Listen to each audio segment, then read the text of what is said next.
Boa noite, irmãos. Me sinto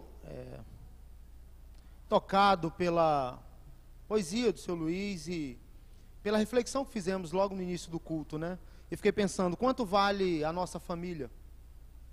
Quanto vale a esposa, o marido, os filhos? Quanto vale o pai, a mãe? Não há preço, né? Não há valor. São preciosos demais, presente de Deus para as nossas vidas.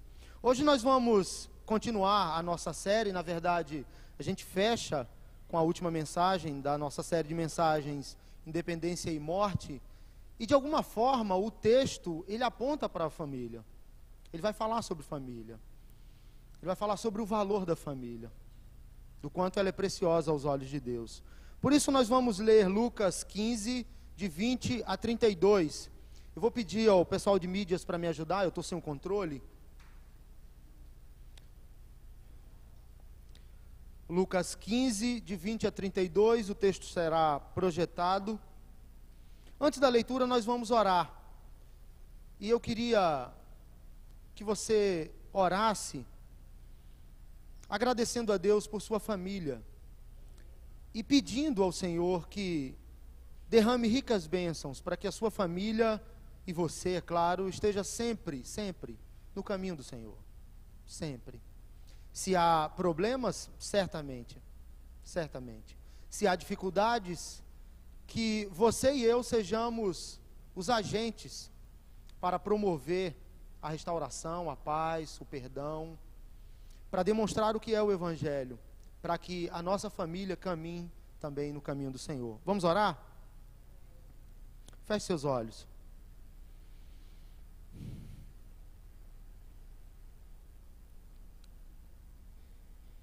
Pai bendito, nossa família é preciosa aos teus olhos.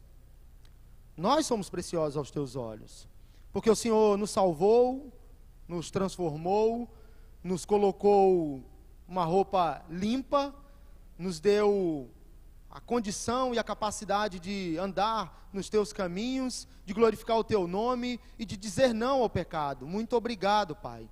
Muito obrigado porque a tua palavra nos diz que nós somos herdeiros de Deus e co-herdeiros com Cristo Jesus.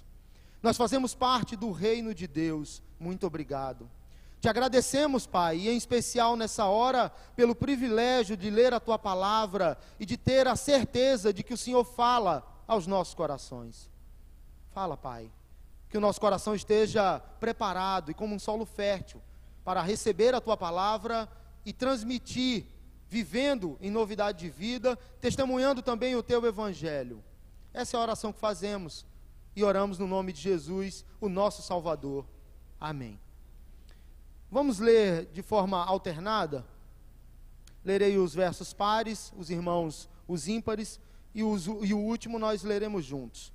Lucas 15, de 20 a 32, diz assim: A seguir, levantou-se e foi para seu pai. Estando ainda longe, seu pai o viu e, cheio de compaixão, correu para o seu filho e o abraçou e beijou.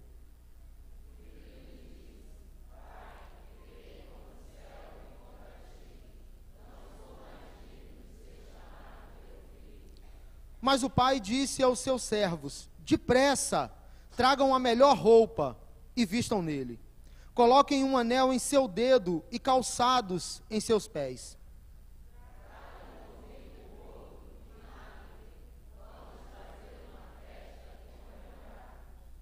Pois este meu filho estava morto e voltou à vida. Estava perdido e foi achado. E começaram a festejar.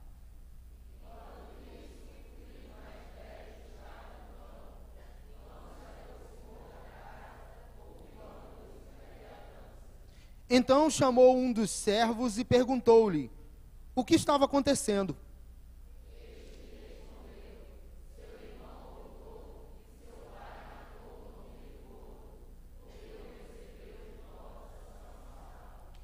O filho mais velho encheu-se de ira e não quis entrar.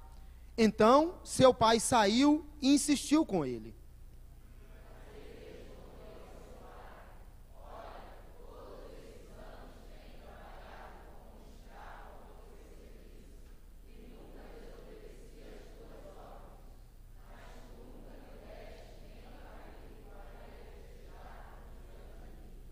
Mas quando volta para casa esse seu filho, que esbanjou os teus bens com as prostitutas, matas o novilho gordo para ele.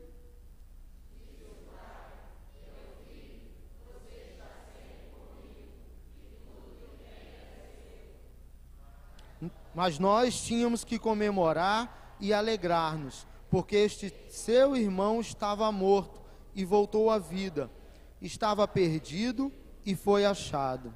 Amém. Passa aí, por favor, meu irmão.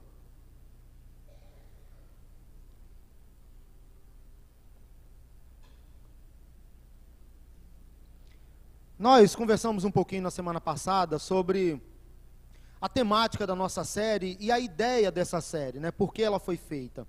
Nossa série de mensagens, Independência e Morte, é o tema, teve o propósito, né? E nós vamos fechar hoje, de discutir sobre a questão do individualismo.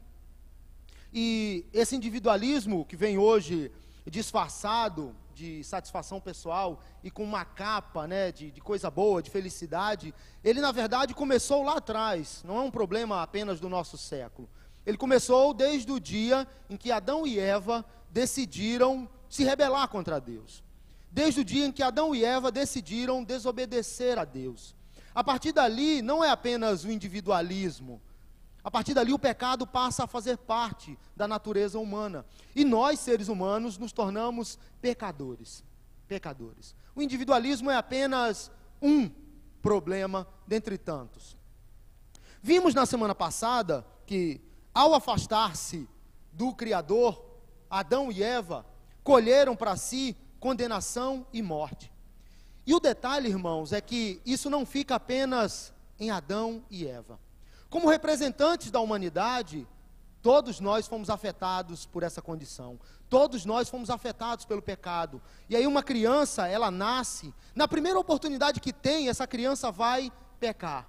Por mais que às vezes a gente ache engraçado a criança negar algumas coisas, ou você dizer para ela, você não pode fazer isso, e em seguida ela faz. Você ri, mas é pecado. Pecado faz parte da natureza humana. E como é que nós resolvemos isso? Não tem como resolver. Só um podia resolver. Seu nome é Jesus Cristo. Por isso Jesus vem a esse mundo para morrer na cruz, para nos salvar, para nos colocar de novo na condição de filhos de Deus e para vivermos no paraíso. O próprio Deus envia Jesus para fazer isso. Olhando para a parábola do filho pródigo, e aí pensando um pouquinho na mensagem da semana passada, você que veio vai lembrar, você que não veio vai ter uma ideia do que nós conversamos. Nós vimos, a partir desse texto, que o filho mais novo tomou uma decisão equivocada, maluca na verdade. Ele chega para o pai e faz um pedido, ele diz, olha pai, eu andei pensando, estou com vontade de viver a minha vida longe da tua casa. E eu quero parte da minha herança. Isso é um absurdo. A mensagem que esse filho transmite ao pedir a herança, ela é muito grave, ela é muito séria. A ideia aqui é que o pai não significa nada. Não para por aí. Esse filho, depois que recebe a sua herança, o texto sagrado diz que ele reúne tudo e vai viver a sua vida, num lugar muito distante. O texto não diz, talvez, vou fazer um parênteses aqui, é meu, talvez para não correr o risco de alguém da família ir visitá-lo. É bem distante, né? Bem distante de casa. Ele vai viver a sua vida. E há um detalhe, nós enfatizamos na semana passada. Esse filho sai da casa do pai para viver num lugar distante, e o texto diz, para viver de um modo irresponsável. Irresponsável. Queridos, o problema não era sair da casa do pai. O problema é que esse filho não está pronto para sair da casa do pai.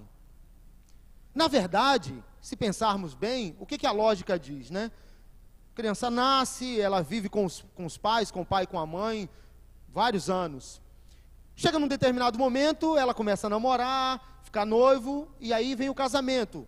O que é o natural? Sai de casa, vai viver com seu marido, com a sua esposa, vai construir uma nova família. Mas esse filho mais jovem, ele não está pronto para sair da casa do pai. E o que é pior, ele está brigado com o pai. Ele ofendeu o pai. Ele tirou a dignidade do pai, fazendo o pedido maluco: me dá a minha herança, pai. Você vale mais morto do que vivo. Na verdade, pai, se o senhor tivesse morrido, seria bom, porque eu não estaria passando por esse constrangimento de ter que discutir com o senhor e com a família sobre isso. Eu quero a minha herança, eu quero viver a minha vida. E esse filho vai, deixando para trás o amor, a compaixão, deixando para trás todos os ensinos preciosos que aprendeu com o pai, deixando para trás a sua família.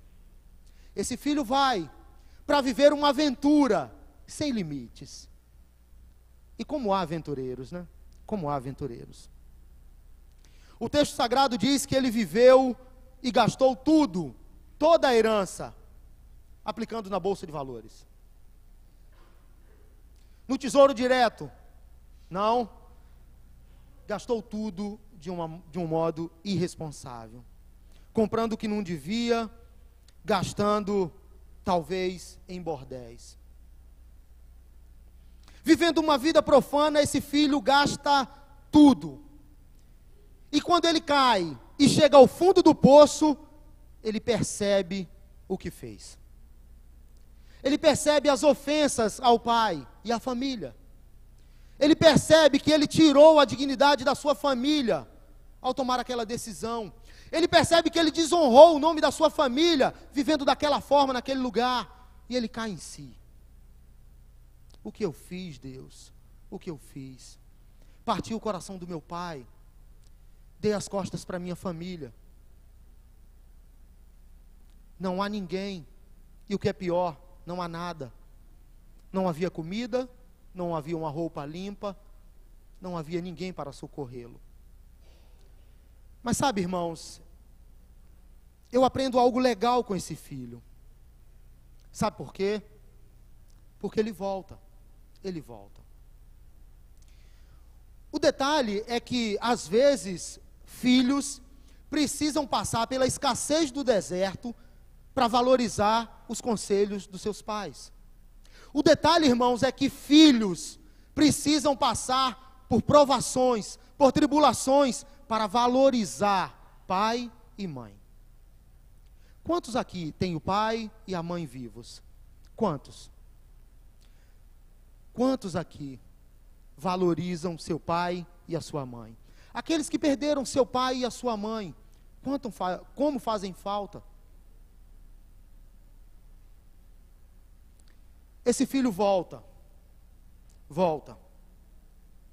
Volta porque reconhece o que fez. Passa aí, por favor. Isso. A primeira parte do versículo 20 diz assim: a seguir, após a sua reflexão, após perceber tudo o que ele fez, parece que depois de um longo tempo vivendo fora da realidade, esse filho cai em si. E aí ele reflete: eu errei, eu pisei na bola. Mas ele se arrepende, se levanta e vai para o pai. Ele caminha em direção à sua casa.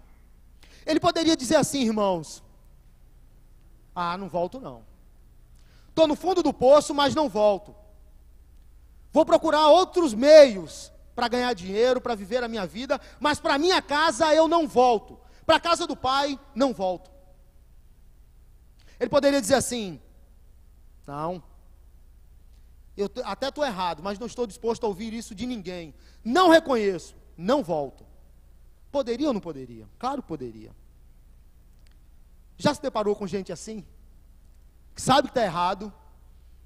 Algumas pessoas chegam para ela e dizem assim: fulano, você errou, cara. Vai lá, para pensar no contexto aqui da parábola, vai lá, conversa com teu pai, com a tua mãe. O quê? Eu? Não vou não. Se ele quiser, ele vem falar comigo. Sou bom demais para ir até lá. Conhece gente assim? Esse filho poderia dizer assim: cara, se eu voltar, eu tenho um problema. Não vou não. Prefiro passar por apertos, prefiro continuar cuidando de porcos, um trabalho indigno, mas não volto. Poderia ou não poderia? Poderia. Em nome do orgulho. Vou não, vou não.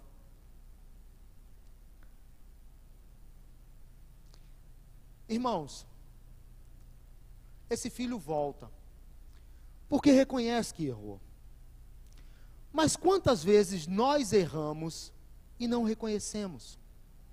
Quantas vezes nós erramos com pai, com mãe, com filhos, com familiares, com irmãos na igreja, e não reconhecemos os nossos erros? Quantas vezes? Ou isso só acontece com o Robério?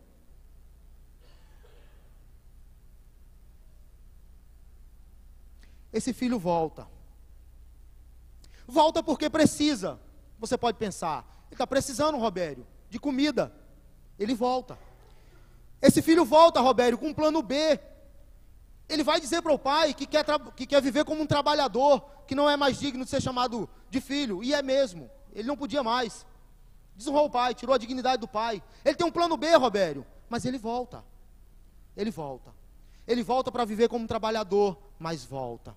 Ele volta sabendo, irmãos, que vai lidar com as consequências dos seus erros.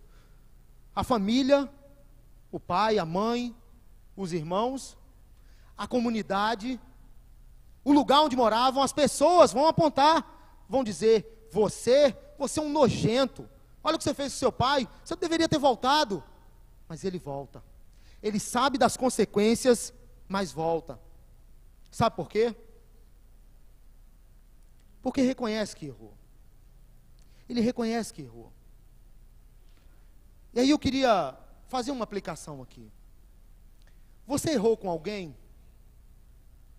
Você falhou com alguém? Com seu pai, com a sua mãe, com seu marido, com a sua esposa? Volta lá e diz assim, me desculpa, eu errei, me perdoa, eu errei. Às vezes, irmãos, me desculpe e me perdoe, resolve muita coisa. Às vezes, me desculpe e me perdoe, acaba com uma tragédia. Às vezes, me desculpe, me perdoe, transforma relacionamentos. Errou com alguém? Vai lá, cara, vai lá. Vai lá e pede desculpa, pede perdão. Bom, esse filho volta. A distância é grande, é enorme, mas ele volta. Passa aí, por favor. E quando ele chega em casa? O pai está pronto, a família está pronta para dizer, senta aí, cara, agora nós vamos conversar, botar você no seu lugar, seu moleque, sem vergonha. Continuação do versículo 20, irmãos. Estando ainda longe, talvez depois de dias de caminhada, seu pai o viu e, cheio de compaixão, correu para o seu filho, o abraçou e beijou.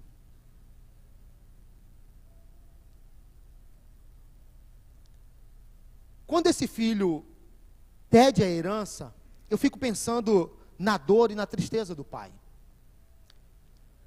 Quando esse filho reúne tudo e diz, vou sair, vou dar um rolé, vou viver minha vida. Eu fico pensando, e humanamente falando, na nossa perspectiva como pais, né? Imagine se um dia minha filha dissesse isso, me dá a minha parte, estou indo embora.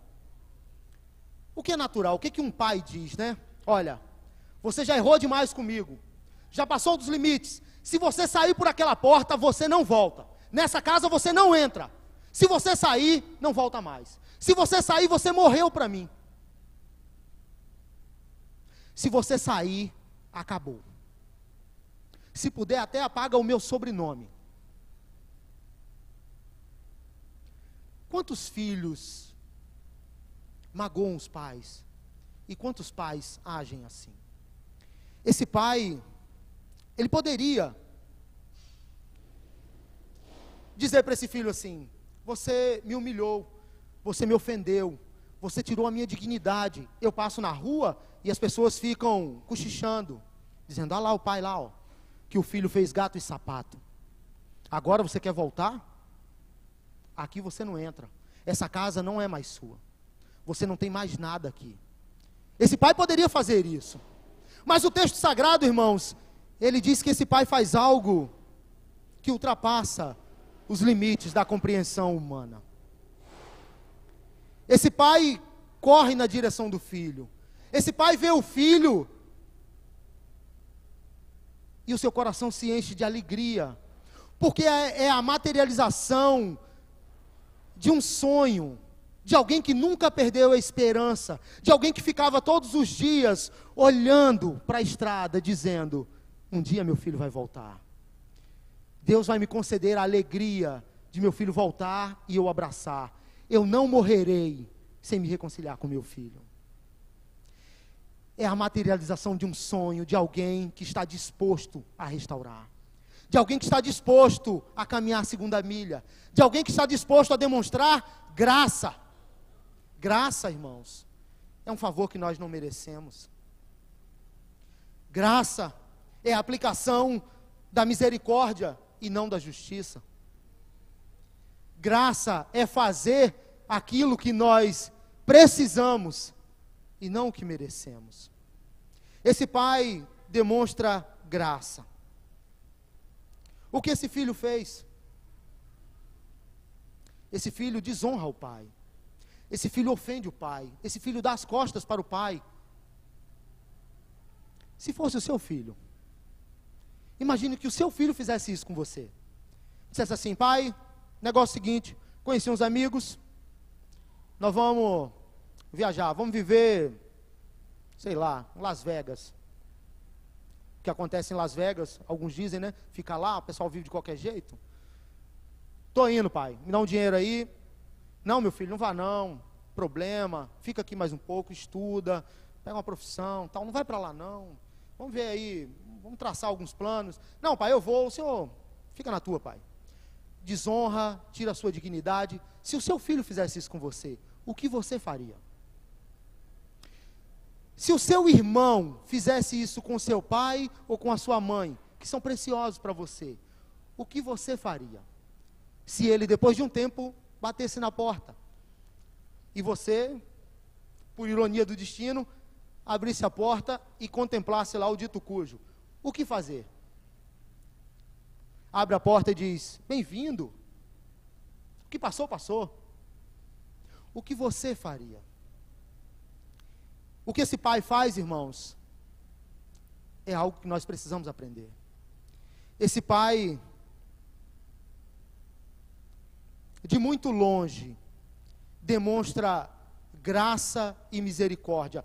A palavra aqui, irmãos, compaixão, que no grego é uma palavra assim, enorme, tão estranha, eu prefiro nem dizer para os irmãos o que é, mas ele é movido de um amor que ultrapassa os limites. Ele é movido por graça, por bondade.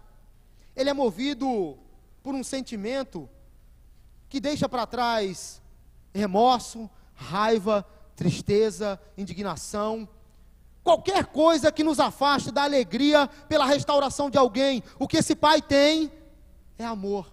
O coração desse pai está cheio de graça, de bondade, de misericórdia. E esse pai olha para o filho e corre na direção do filho. Meu irmão, você não tem ideia do que é isso. Em primeiro lugar, vamos pensar aqui no nosso contexto. Imagine um idoso, imagine um ancião. Semana passada o reverendo Oliveiros falou que o seu Abel completou 94 anos. Imagine o seu Abel correndo em direção à Regina, na rua. Seu Abel tem algumas limitações por conta da idade, óbvio. Mas além disso, irmãos, além das limitações, vamos pensar agora no texto. Para um patriarca, para um pai, era desonroso correr na direção de um filho. Um patriarca não podia correr na direção de um filho. Ele não podia correr na direção de alguém. Esse pai corre. Ele corre porque a alegria, a misericórdia que está em seu coração é maior. É maior do que a ética. Esse pai corre porque o seu coração está cheio de amor pelo filho. Esse pai corre em direção ao filho, porque nada e ninguém naquele momento era mais importante do que a restauração do filho. Por isso esse pai corre. Esse pai corre porque ama seu filho. Corre, abraça e beija. E me perdoem a fala e o olhar romântico demais, mas eu fico pensando na alegria desse pai abraçando o filho e beijando o filho. E a ideia do texto no original é que ele beija repetidas vezes. Imagina o filho pensando no discurso, tentando se situar, tentando entender o que estava acontecendo. Ele precisava dizer que estava arrependido, mas o pai nem espera. O pai abraça e beija o seu filho. E aí ele diz: pai, eu pequei. E o pai diz: espera aí. Pessoal, atenção. Coloquem sandália nos pés do meu filho. Quem anda descalço é escravo. Meu filho é livre. Deem uma roupa nova para o meu filho. Coloquem um anel no dedo dele, porque ele é digno da minha família. Ele é digno do meu nome. O novilho, gordo, o mais gordo que tivesse, o mais gordo que tinha, vamos matar e vamos fazer um churrascão, cara. Bota a música aí bem alta, chama todo mundo e vamos festejar. Porque meu filho estava morto, voltou à vida.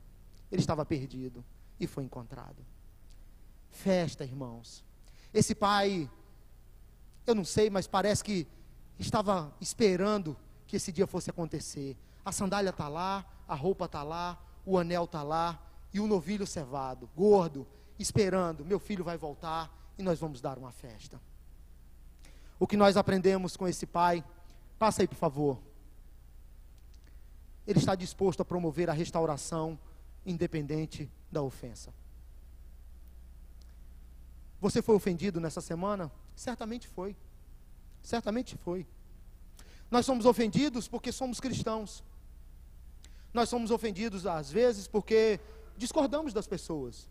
Nós somos ofendidos inúmeras vezes pelo governo instituído nessa cidade e nesse país. Nós somos ofendidos. Nós somos ofendidos por pessoas que nos distratam. O que fazer? O que fazer diante de um exemplo maravilhoso como esse do Pai? Promova a restauração. Você e eu também ofendemos o Pai com os nossos pecados. E sabe o que Ele fez comigo e com você? Ele nos restaurou. Ele nos deu vida. Ele está disposto a caminhar conosco todos os dias. Aprendemos algo precioso com esse Pai. Não guarde mágoa. Guarde dinheiro. Em tempos de crise, em tempos de Eduardo Paes, Sérgio Cabral e tantos outros, né? Guarde dinheiro. Não guarda mágoa, não. Promova a reconciliação. Promova a restauração. A parábola, ela podia terminar aqui, irmãos. Podia fechar aqui. Tá bom demais, não tá? Olha a grandeza do amor desse Pai. Eu me sinto desafiado a amar as pessoas e a caminhar a segunda milha com aqueles que me ofenderam. Poderia terminar aqui, irmãos, a parábola, mas ela não termina. E aí eu fico pensando no terceiro personagem da parábola, e na surpresa, na reviravolta que acontece, e na surpresa dos escribas e fariseus que estavam ouvindo Jesus contar essa parábola. E agora, há um terceiro personagem. Passa aí, por favor. O detalhe é que esse terceiro personagem, o filho mais velho, ele vive uma morte pela autojustificação. Ele vive uma morte porque ele não crê na graça. Porque ele não está apegado a essa graça demonstrada por esse Pai todos os dias. Então ele está morto por causa da autojustificação. Falamos sobre um filho sem lei, sem moral. Falamos sobre um filho mais novo que não segue as regras. Conhece alguém assim? Não segue regras. Se você diz para ele, olha, você precisa tomar banho com sabonete, porque é higiênico e é bom para a pele. Há aquele que só para contrariar, só para irritar, ele toma banho com sabão em pó. Vai prejudicar a pele, mas ele toma, para contrariar e para irritar a família. Esse filho não segue as regras. Ele não segue lei. Ele é amoral. Agora nós temos um outro filho, o mais velho, que segue a lei, segue as regras, mas é moralista. Ele não segue a lei, as regras, porque tem prazer em obedecer. Ele segue, irmãos, para que quando o outro seja encontrado na falha, ele possa apontar. Fulano, nós lemos o texto aqui, o fariseu e o publicano. Obrigado, Pai. sou bom demais. Jejuo 2 vezes por semana. A lei nem pede isso, eu faço além, faço mais. Obrigado, Pai. Os corruptos, todos eles aí, ó. Nosso país está infestado. Quantas operações nós precisamos para encontrar os corruptos? Tem demais. Não sou igual a nenhum deles, nem igual aquele ali, ó. Publicano, cobrador de impostos. Esse aí, distante dele, é indigno. E aí o publicano, ele ora dizendo assim: Pai, tem misericórdia de mim. Eu sei, Pai, quais são os pensamentos que passam por essa cabeça todos os dias. Eu sei, Pai, o quanto eu tenho vontade de me vingar das pessoas. Eu sei, Pai, o quanto eu tenho vontade de pagar o mal com o mal. Eu sei, Pai, o quanto eu desobedeço a Tua palavra, mas tem misericórdia de mim, Pai. Eu confio no Senhor, e somente no Senhor. E aí o texto sagrado diz, irmãos, que este homem indigno é o que desce justificado. Nós estamos diante de um filho mais velho, cumpridor da lei, que obedece à lei, porque se acha melhor do que o outro. Esse filho mais velho, ele segue as regras, ele obedece, para dizer assim: eu sou melhor, eu sou o cara, eu faço e aconteço. Meu nome tem que aparecer na primeira página do jornal, porque eu sou bom, bom demais. Esse filho mais velho é assim. E aí quando esse filho mais velho percebe o que está acontecendo, eu imagino que de muito longe, ele ouve o barulho, a festa, as danças. O que está acontecendo? E ele chama um servo. O que está acontecendo na casa do meu pai? Meu pai andava meio triste, meio cabisbaixo, porque meu irmão havia saído de casa. O que está acontecendo? Ah, rapaz, seu pai está dando uma festa. Por quê? Seu irmão voltou, e ele restaurou seu irmão, matou o novilho mais gordo que tinha. Está rolando um churrascão lá, tudo liberado, não tem hora para acabar. Ah, irmãos, quando esse filho ouve esse negócio, já ouviu falar num dia de fúria? Ele sai para destruir o que está na frente dele. O quê? Não, eu não tomo parte disso, isso não é meu, isso não é meu. E aí o pai, que fica sabendo que o filho está lá fora, indignado, chutando balde, batendo nos animais, quebrando tudo, o pai sai para conversar com o filho. Meu filho, seu irmão voltou, cara. Vamos lá festejar, comer um pedacinho de carne. Vamos lá, vai lá dar um abraço no seu irmão, dizer o quanto ele é importante. Ele está arrependido. O quê, pai? Não, o senhor não está me propondo isso. Ô pai, peraí. Senta aí, pai, deixa eu te contar um negócio, deixa eu refrescar a tua memória. Você lembra o que seu filho fez? Porque não é meu irmão, ele fala assim, o teu filho. Você lembra o que é que o teu filho fez? Teu filho tirou a dignidade, a sua dignidade. Você se tornou um motivo de escárnio para esse lugar, por causa do teu filho. Pai, a coisa certa a fazer, reúna um tribunal, eu quero ser o relator, vamos punir esse miserável, vamos expulsá-lo daqui. Ele não merece a nossa compaixão. É isso que esse filho diz. E aí, irmãos, para trazer para a nossa realidade, você que esteve aqui na semana passada, ouviu eu dizer, que na infância, ou melhor, na juventude, o jovem criado na igreja, ele às vezes, ele lê essa parábola e parece que não atenta para as lições do filho mais novo. E aí quando ele chega num determinado momento, no início da juventude, mesmo conhecendo bem a palavra de Deus, mesmo sendo instruído, mesmo tendo comunhão com o pai, ele diz assim, pai, me dá a parte da herança aí, porque eu vou dar um rolé, vou viver a minha vida.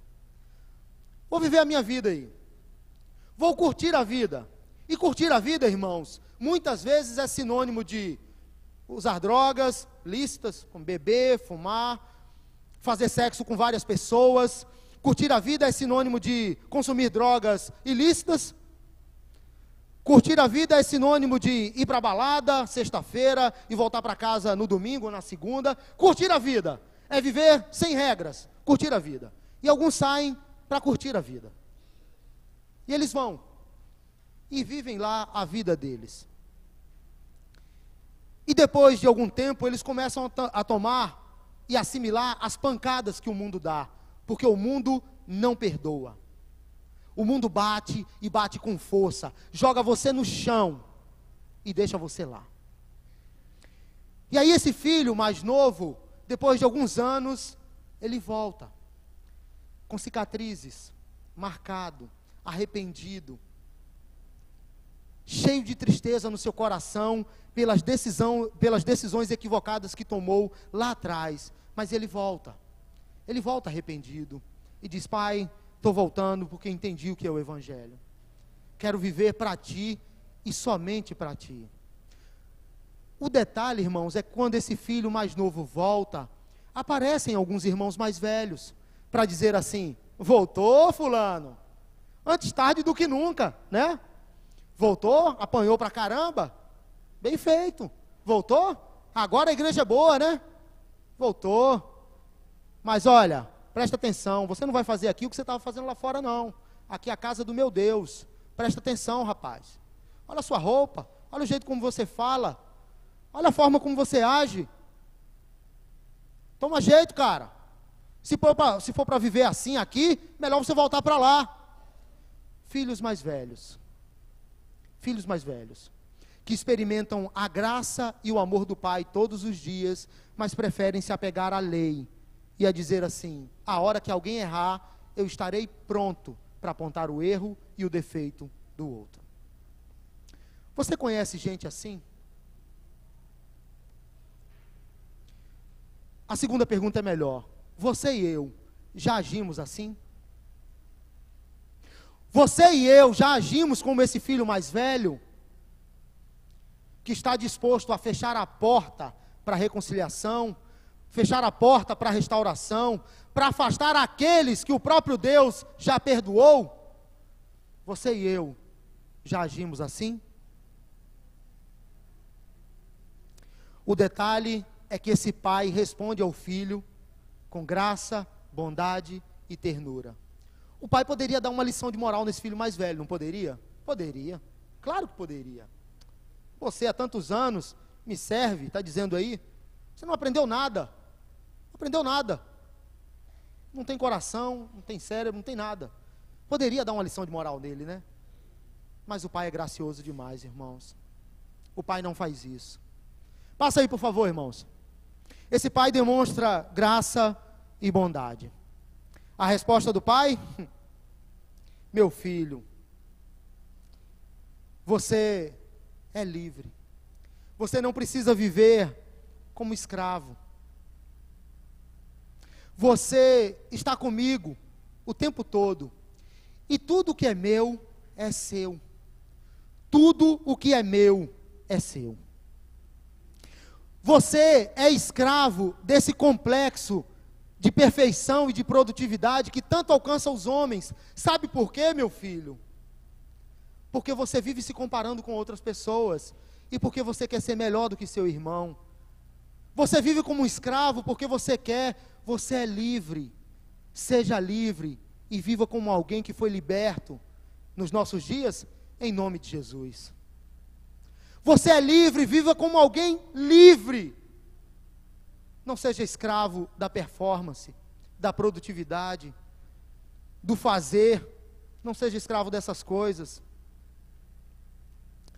Meu filho, nós precisávamos festejar, porque o seu irmão estava perdido, estava morto, voltou à vida, ele foi restaurado. Ah, você queria um cabrito para fazer uma festa com seus amigos? Tudo é seu, faça a festa quando você quiser. Não viva como escravo, você é livre. Meus irmãos, guarde uma coisa em seu coração: quantas vezes eu e você nos sentimos culpados pelos erros que nós cometemos, quando Deus já nos perdoou, já ficou para trás, mas a gente fica se punindo e querendo fazer coisas para mostrar a Deus que nós podemos ser úteis. Nós nunca seremos merecedores da salvação. Por outro lado, nunca perderemos, porque Deus é gracioso e continuará gracioso para sempre. Nós somos livres. Nós somos livres. Eu olho para esse filho mais velho e ele tipifica muito de nós. Muito de nós. Os nossos interesses, as nossas vontades, o nosso desejo de obedecer, de fazer, para demonstrar superioridade, importância, lugar de destaque, e muitas vezes afastado da graça e do amor do Pai. Tim Keller, pastor norte-americano, disse que nós temos 2 caminhos para nos afastarmos de Deus. 2 caminhos.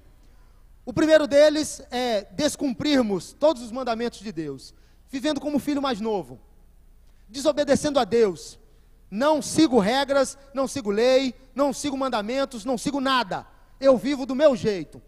Esse é um caminho para se afastar de Deus. Sabe qual é o outro caminho para se afastar do Deus gracioso e todo-poderoso?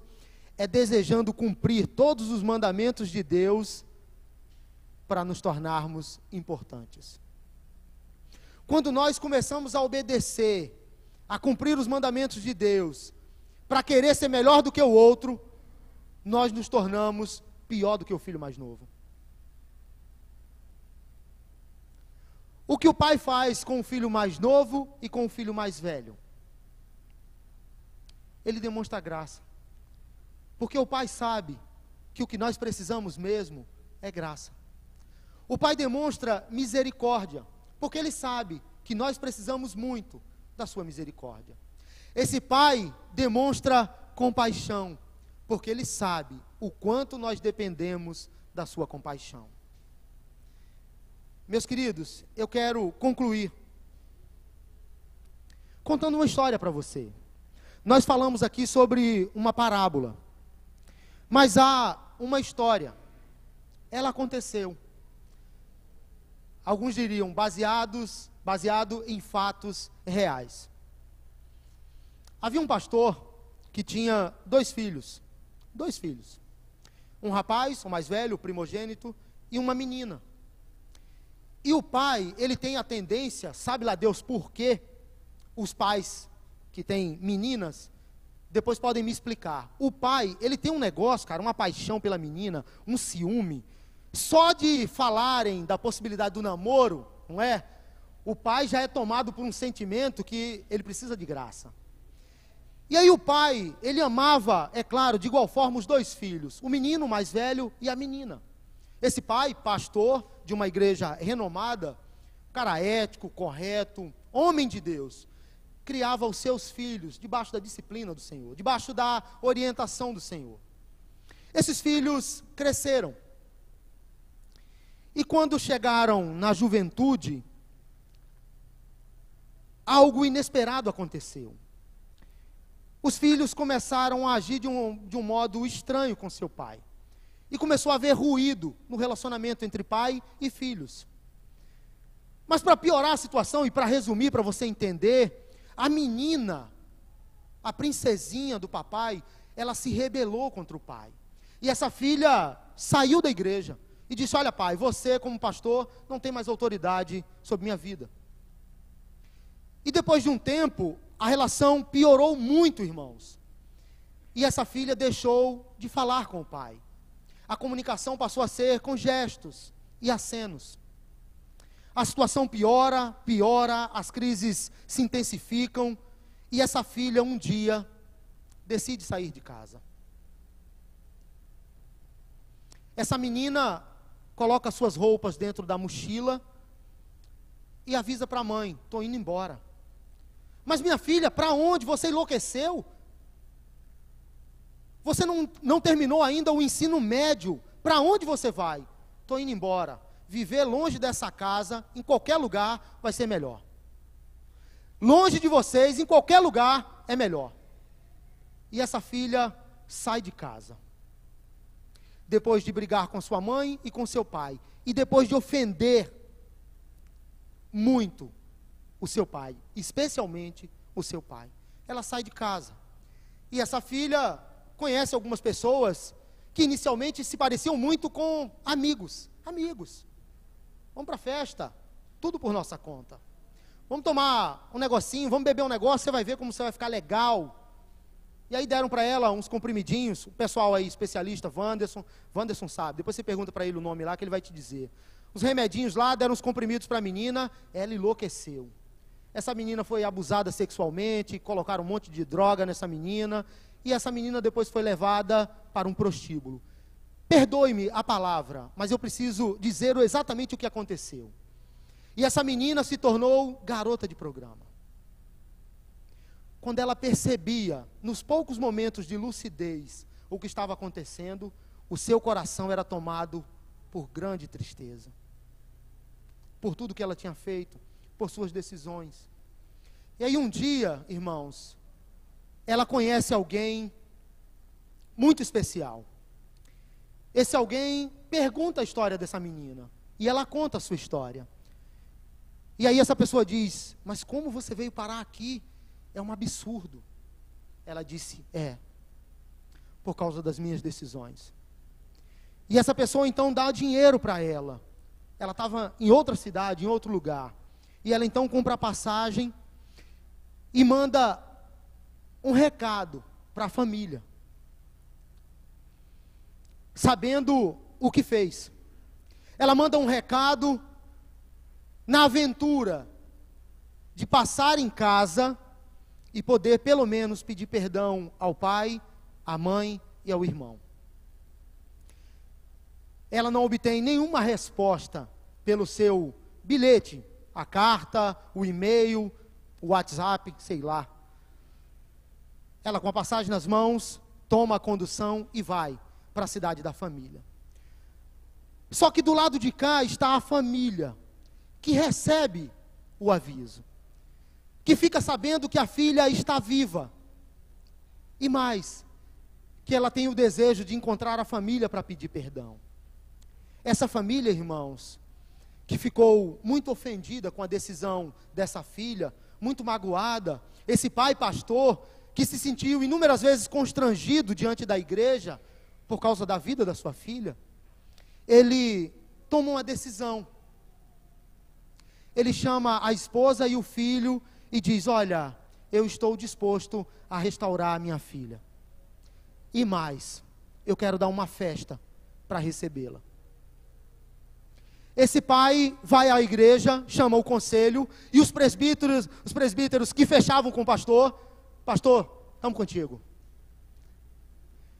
O conselho reúne a igreja e diz, nós temos esse objetivo. E aí, irmãos, essa menina chega e desembarca na rodoviária. E na rodoviária estava o pai, a mãe, o irmão, o conselho da igreja e toda a igreja, para dizer, nós amamos você. Você é preciosa demais para nós. Nós vamos dar uma festa, porque você estava morta e voltou à vida. Você estava perdida e foi encontrada. Não precisa dizer nada. Graça é isso.